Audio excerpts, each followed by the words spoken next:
Hello friends, in this video we are going to discuss the disease that is immunobullous disease. Immunobullous disease में सबसे पहले हम bullous pemphigoid के बारे में डिस्कशन करेंगे. बुलस पेम्फिगॉइड बहुत इंपॉर्टेंट है. तो ये क्या होता है, इसमें कौन कौन से क्लिनिकल फीचर्स देखने को मिलेंगे, हम उसके बारे में डिस्कशन करेंगे. ये डेविडसन से हम डिस्कस करेंगे. ठीक है, सबसे पहले हम बेसिक कॉन्सेप्ट समझ लेते हैं बुलस पेम्फिगॉइड में क्या होता है, उसके बाद हम डेविडसन को गो थ्रू करेंगे. बेसिकली बुलस पेम्फिगॉइड में हमें क्या देखने को मिलता है, हमने प्रीवियस लेक्चर्स में जब हमने physiology of the skin discuss किया था तो हमने हेमीडेस्मोसोम्स के बारे में पढ़ा था. ये बुलस पेम्फिगॉइड टर्म्स बार बार हम अपने लेक्चर्स में यूज़ कर रहे थे. ठीक है, तो इस डिजीज़ में बेसिकली होता क्या है, इट इज़ द इम्यूनोबुलस डिजीज़. इसमें क्या होता है, बेसिकली हेमीडेस्मोसोम्स अफेक्ट होते हैं. ठीक है, जो हमारे लेक्चर को पहली बार देख रहे हैं तो उनके लिए हम थोड़ा सा डिस्कस कर लेते हैं डिटेलिंग में हेमीडेस्मोसोम्स के बारे में भी शॉर्ट में. ठीक है, जैसे ये हमारी स्किन की एपिडर्मिस लेयर है. ओके, एपिडर्मिस लेयर में भी डिफरेंट टाइप ऑफ लेयर्स आती हैं, that is stratum corneum, stratum lucidum, stratum granulosum, stratum spinosum, stratum basally. Below the stratum basally we have the basement membrane layer. Okay, and below the basement membrane, ठीक है, तो यहाँ पे क्या मिलेगी तुमको, stratum basally layer मिलेगी. Okay, उसके ऊपर यहाँ पे stratum corneum, stratum spinosum, granulosum, lucidum सब लेयर मिलेंगी. और इसके नीचे स्ट्रेटम बेसिली लेयर, और स्ट्रेटम बेसिली लेयर के नीचे क्या मिलेगा, बेसमेंट मेम्ब्रेन. ये जो बेसमेंट मेम्ब्रेन है, बेसमेंट मेम्ब्रेन के नीचे क्या मिलेगा, डर्मिस लेयर मिलेगा. ओके, सो हेमीडेस्मोसोम बेसिकली क्या होता है कि स्ट्रेटम बेसिली लेयर को बेसमेंट मेम्ब्रेन से कनेक्ट करने का काम करता है. ओके, तो ये क्या होंगे, हमारे हेमीडेस्मोसोम होंगे जो स्ट्रेटम बेसिली लेयर को बेसमेंट मेम्ब्रेन से कनेक्ट करने का काम करते हैं, दैट आर हेमीडेस्मोसोम्स. ओके, हेमीडेस्मोसोम. ठीक है, और ये हमारे क्या होंगे, ये हमारे होते हैं जो आपस में दो स्ट्रेटम बेसिली सेल्स को कनेक्ट करने का काम करते हैं. स्ट्रेटम बेसिली में जो केराटिनोसाइट्स होते हैं उनको कनेक्ट करने का काम करते हैं, वो क्या होते हैं, डेस्मोसोम. हेमीडेस्मोसोम क्या होते हैं, जो स्ट्रेटम बेसिली को बेसमेंट मेम्ब्रेन से कनेक्ट करने का काम करते हैं, दे आर हेमीडेस्मोसोम. तो बुलस पेम्फिगॉइड में बेसिकली क्या होता है, ये जो हेमीडेस्मोसोम होते हैं जो स्ट्रेटम बेसिली ऑफ एपिडर्मिस को बेसमेंट मेम्ब्रेन से कनेक्ट करने का काम करते हैं, वो अफेक्ट होते हैं. ठीक है, एंटीबॉडीज उनके अगेंस्ट फॉर्म होती है in bullous pemphigoid, this you have to remember.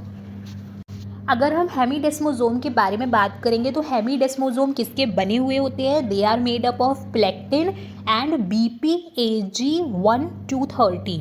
ठीक है, तो बुलस पेम्फिगॉइड में क्या होगा कि एंटीबॉडीज़ जो फॉर्म होंगी, ऑटो एंटीबॉडी फॉर्म होती हैं अगेंस्ट BPAG1-230. इसके अगेंस्ट बुलस पेम्फिगॉइड में क्या होता है. ठीक है, तो हेमीडेस्मोसोम किसका बना होगा, प्लेक्टिन एंड BPAG1-230 का बना हुआ होता है. तो बुलस पेम्फिगॉइड डिजीज़ के बारे में हम डिस्कशन कर रहे हैं. तो यहाँ पे बुलस पेम्फिगॉइड में क्या मिलेगा तुमको, हेमीडेस्मोसोम्स अफेक्ट होते हैं बिकॉज यहाँ पे ऑटो एंटीबॉडीज़ फॉर्म होती हैं against BPAG1-230. Okay, this you have to remember, in bullous pemphigoid auto antibodies are formed against BPAG1-230. दूसरी चीज़ याद रखनी है कि बुलस पेम्फिगॉइड में हमको सब एपिडर्मल स्प्लिट मिलता है. सब एपिडर्मल स्प्लिट का मतलब क्या हुआ, क्योंकि हमें पता है हेमीडेस्मोसोम कहाँ प्रेजेंट होता है, ये एपिडर्मिस लेयर हो गया, ये बेसमेंट मेम्ब्रेन हो गया, ये हमारा डर्मिस लेयर हो गया. ठीक है, और यहाँ पे प्रेजेंट होता है हमारा एपिडर्मिस लेयर में स्ट्रेटम बेसिली लेयर. ठीक है, तो स्ट्रेटम बेसिली और बेसमेंट मेम्ब्रेन को कनेक्ट करने का काम कौन कर रहा है, हेमीडेस्मोसोम कर रहा है. ठीक है, तो यानी कि एपिडर्मिस के नीचे हमको यहाँ पे जो हमें स्प्लिट देखने को मिलेगा वो एपिडर्मिस के नीचे मिलेगा, दैट इज सब एपिडर्मल स्प्लिट मिलेगा. मैंने लास्ट वीडियो में इंट्रा एपिडर्मल स्प्लिट और सब एपिडर्मल स्प्लिट के बारे में डिस्कशन किया है. फॉर मोर डिटेलिंग आप उस लेक्चर को देख सकते हैं कि इंट्रा एपिडर्मल स्प्लिट क्या होता है और सब एपिडर्मल स्प्लिट क्या होता है. वहाँ पे हमने बताया भी था सब एपिडर्मल स्प्लिट कौन कौन से डिजीज़ में देखने को मिलेगा, वहाँ पे बुलस पेम्फिगॉइड था. ठीक है, सो बुलस पेम्फिगॉइड में हमको सब एपिडर्मल स्प्लिट मिलेगा, तो यहाँ पे जो ब्लिस्टरिंग मिलेगी वो डीप मिलेगी, डीप ब्लिस्टर देखने को मिलेंगे, सब एपिडर्मल ब्लिस्टर मिलेंगे, मतलब डीप मिलेंगे, अंदर के साइड में मिलेंगे, एपिडर्मिस के नीचे ब्लिस्टरिंग मिलेगी, डीप ब्लिस्टर्स होते हैं, ठीक है। तो अब हम इसको बुलस पेम्फिगॉइड को देख लेते हैं। तो बुलस पेम्फिगॉइड में क्या होगा, अभी हमने देखा कि यहाँ पे क्या होते हैं, hemidesmosome, it is the immunobullous disease, hemidesmosome affect होते हैं, second point. Third, auto antibodies form होती हैं अगेंस्ट दिस हेमीडेस्मोजोम्स BPAG1 के अगेंस्ट, क्योंकि हेमीडेस्मोजोम किसके बने हुए होते हैं, प्लेक्टिन और BPAG1 230 का, तो इसी के अगेंस्ट ऑटो एंटीबॉडीज फॉर्म होती हैं। उसके बाद हमने देखा फोर्थ पॉइंट कि यहाँ पे सब एपिडर्मल स्प्लिट देखने को मिलता है, ठीक है। So bullous pemphigoid it is the most common immunobullous disease and it occur world wide, okay. Next, it's a disease of old people, okay. यहाँ पे इम्पॉर्टेंट ये भी है कि जो हमारी ये जो बुलस पेम्फिगॉइड डिजीज़ है, it is the disease of old people. तो मोस्ट कॉमन एज कौन सी होती है, age of onset of 65 years, मतलब ये हमको ज़्यादातर ओल्डर पीपल में देखने को मिलती है। The age of onset is almost 65 years. Male and females are equally affected. Pathogenesis क्या होगी, the disease is caused by auto antibody, कौन सी ऑटो एंटीबॉडीज फॉर्म होती हैं, BP230 and BP180 directed against the hemidesmosomal BP antigen BPAG1। तो यहाँ पे हमने क्या देखा, तो यहाँ पे हमने क्या देखा कि यहाँ पे बुलस पेम्फिगॉइड में क्या होता है, जो हेमीडेस्मोजोम होते हैं, हेमीडेस्मोजोम किसके बने हुए होते हैं, BPAG1 230 के बने हुए होते हैं।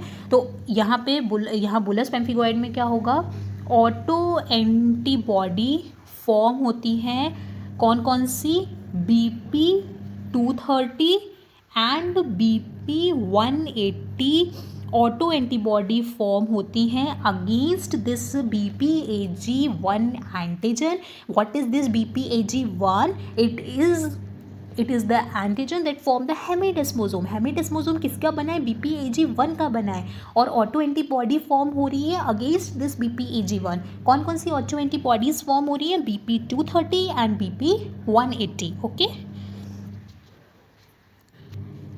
नेक्स्ट, तो अगेंस्ट कौन कौन से, BPAG1 and BPAG2 transmembranous type 17 collagen respectively.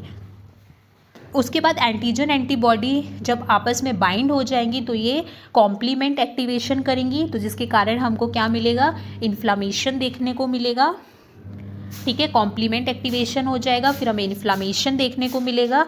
जब इन्फ्लामेशन होगा तो हेमीडेस्मोजोम्स जो होंगे वो डैमेज हो जाएंगे और हमें सब एपिडर्मल ब्लिस्टरिंग देखने को मिलेगी, ओके। सो क्योंकि हेमीडेस्मोजोम के अगेंस्ट ऑटो एंटीबॉडी फॉर्म हो रही हैं, इसीलिए हमको हेमीडेस्मोजोम डैमेज हो जाएंगे बुलस पेम्फिगॉइड में, और ब्लिस्टरिंग हमको कौन सी मिलेगी, सब एपिडर्मल ब्लिस्टरिंग मिलेगी, क्योंकि यहाँ पे सब एपिडर्मल स्प्लिट होता है, ओके। नेक्स्ट, अगर हम इसमें क्लिनिकल फीचर्स की बात करेंगे तो क्लिनिकल फीचर्स से ही पेशेंट हमारे पास में आएगा तो हमें कुछ सिम्टम बताएगा ना, ठीक है, तो उसी से हमको पहचानना है कि ये कौन सा डिजीज़ है। सो बुलस पेम्फिगॉइड में जो क्लिनिकल फीचर मिलेंगे, तो यहाँ पे there is often a lengthy prodrome, मतलब ये लंबे टाइम तक लेंदी प्रोड्रोमल पीरियड होता है इसका, जहाँ पे हमको इचिंग देखने को मिलेगी, urticated erythematous, rash prior to development of tense bulla. तो यहाँ पे क्योंकि सब एपिडर्मल स्प्लिट है, मतलब एपिडर्मिस के नीचे हमको स्प्लिट देखने को मिलेगा, इसीलिए यहाँ पे जो बुला फॉर्म होगा वो डीप बुला होता है, ठीक है, अंदर के साइड में होता है, और यहाँ पे जो बुला मिलेगा वो टेंस बुला मिलेगा। टेंस बुला बनने से पहले हमको क्या क्या सिम्टम मिलेगा, इचिंग देखने को मिलेगी, अर्टिकेटेड अर्टिकेरिया टाइप का लीजन मिलेगा, एरिथेमेटस रेडनेस होगी, और रैशेस देखने को मिलेंगे prior to the development of tense bulla. Milia क्या होता है, definition, small epidermal keratin cyst, मतलब यहाँ पे और क्या मिलेगा, मिलिया मिलेगा, यानी कि छोटे छोटे एपिडर्मल केराटिन सिस्ट टाइप के फॉर्म हो जाएंगे। दे में develop due to basement membrane disruption, क्योंकि हमें पता है कि एपिडर्मिस में कौन सी लेयर, स्ट्रैटम एपिडर्मिस में कौन सी लेयर, जो स्ट्रैटम बेसेली लेयर है यहाँ की, इसके नीचे क्या होगी, बेसमेंट मेम्ब्रेन होती है, इसके नीचे क्या होती है, डर्मिस। स्ट्रैटम बेसेली को कनेक्ट बेसमेंट मेम्ब्रेन से कौन करता है, हेमिडेस्मोसोम कनेक्ट करते हैं। बुलस पेम्फिगॉइड में क्या हो रहा है, इस हेमिडेस्मोसोम के अगेंस्ट ऑटो एंटीबॉडीज फॉर्म हो रही है। तो जब ये बेसमेंट मेम्ब्रेन भी डैमेज होने लग जाएगी तो हमको क्या मिलेंगे, छोटे छोटे सिस्ट मिलेंगे। ओके, और ये इनको क्या बोलते हैं, मीलिया बोलते हैं। सो मीलिया हमें कौन सी डिजीज़ में मिलेंगे, बुलस पेम्फिगॉइड में मिलते हैं। बेसिकली ये होता क्या है, बेसमेंट मेम्ब्रेन जब डिस्ट्रप्शन हो जाती है तो हमें स्मॉल केराटिन सिस्ट फॉर्म हो जाती हैं। ठीक है, अब म्यूकोजा का इन्वॉल्वमेंट यहाँ पे अनकॉमन है। This is the very beautiful diagram. This is the beautiful diagram जहाँ पे आपको बुल्ला देखने को मिल रहे हैं, ब्लिस्टर्ड देखने को मिल रहे हैं। द वेरी फर्स्ट डायग्राम जो है यहाँ पे लार्ज टेंस यूनिलोकुलर ब्लिस्टर है। ठीक है, एक लोक्यूलर यूनिलोकुलर ब्लिस्टर मिल रहा है। दूसरा जो डायग्राम है उसमें आप अच्छे से सब एपिडर्मल ब्लिस्टर या फिर सब एपिडर्मल स्प्लिट को देख सकते हैं कि ये हमारी एपिडर्मिस है, ठीक है, ये डर्मिस है, इसके बीच में जो स्प्लिट मिल रहा है दिस इज सब एपिडर्मल, एपिडर्मिस के नीचे जो स्प्लिट होता है। ठीक है, इसीलिए यहाँ पे सब एपिडर्मल ब्लिस्टर मिलेंगे, इसीलिए ये बुलस पेम्फिगॉइड में डीप बुल्ला देखने को मिलते हैं। और यहाँ पे याद रखना निकोल्स्की साइन जो होता है वो नेगेटिव होता है। निकोल्स्की साइन हम डिस्कस करेंगे, हम नेक्स्ट लेक्चर में निकोल्स्की साइन को अच्छे से डिस्कस करेंगे और ये भी डिस्कस करेंगे निकोल्स्की साइन हमें किस किस डिजीज़ में पॉजिटिव मिलता है और कौन कौन सी ऐसी डिजीज़ हैं जहाँ पे नेगेटिव मिलता है। अभी के लिए इतना समझो, बुलस पेम्फिगॉइड में निकोल्स्की साइन हमको नेगेटिव मिलेगा। बेसिकली निकोल्स्की साइन क्या होता है कि जब हम निकोल्स्की साइन में क्या होता है,